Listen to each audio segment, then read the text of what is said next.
खुलुमबाय गासिखौबो जों देरहानायनि खारनानो जाहैबाय जों माखासे कोचफोरनि टेकनिक आरो जोंनि लोगोफोर जों गैयाबाबो 30 प्लेयार दं गासै 30 प्लेयाराव माखासे ब्रेन्चआव दङ जेनेबा टीमावथ' मेन 11ल' गेलेनो हायो जाय मेन 11आव कोचआ होदों जे गासिबो मेहनत खालामदों गासिबो खस्थ' खालामदों बेनि लोगोसे जोंनि रायजो राजाफ्रा बिराद जोंखौ मा होनो थुलुंगा होफैदों दिनैनि गेलेनायखौ बिराद थुलुंगा होफैनायजों लोगोसे जोंबो ज'सआव गेलेबाय ज'सआव गेलेनानै जोङो 1-0आव फेजेननो हाबाय बिथांमोनाबो टीमा गाज्रि नङा मोजां जों ओपनिं मेच गेलेखादोंमोन डिमाकुसियाव 9 अक्ट'बराव बिसोरो जों ड्र जादों 1-1 जों फार्स्ट हाफआव सोजाग्रोदोंमोन बिसोरजों फ्रि किकआव बिनि उनाव जोङो कोचआ टेकनिक होनानै जोङो सेकेन्ड हाफआव बिसोरखौ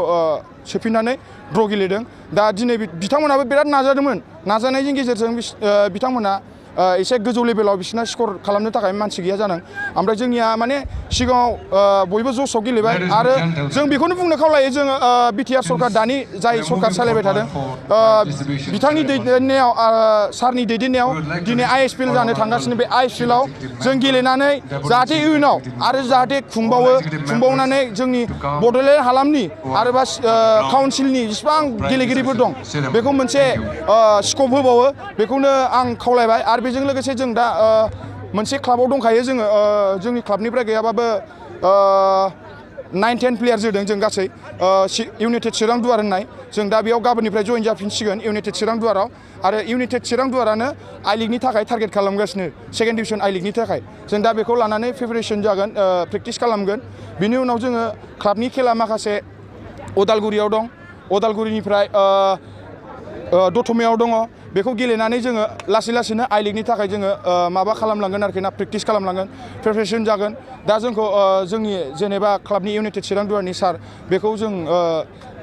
जोंनि लोगो जानानै बड'लेण्ड टीम जानानै बेबा इउनाइटेड चिरां दुवार जानानै सारखौ गाहाम हामलायनाय जासियो जों मानो होनबा जों सारनि थाखायसो स्कप मोनदों सारनि मुङानो जाहैबाय डक्टर सांग्रां ब्रह्म बिथांनि दैदेननायाव जों बिदि स्कप मोनबाय आरो बिथांनि क्लाबाव थानानैनो जों बे लेभेलाव फैबाय दा दुनियानि मानसिया जेनेबा रायजो राजा बिटिआर हालामनि जेसेबां मोनबेसे डिस्ट्रिक्ट दं जोंनि बिटिआर हालामाव बिथांमोना फैनानै जोंखौ गोजाननिफ्राय उदालगुरि बाक्सा क'क्राझार बेंगलनिफ्रायबो फैदों चिरां गासिबो जायगानिफ्राय फैनानै आरो तामुलपुर बेफोरनिफ्राय फैनानै जोंखौ दिनै सापर्ट खालामदों बिराद गोजोननाय मोनदों आरो गोसोआव ओरैबायदि खुसि मोनदों माने लाबाबो लाख'नो हाया ओरैबायदि सापर्ट खालामदों नायगिरिफ्राबो बिराद रंजाखांनाय फैदों आरोखि बेखिनियानो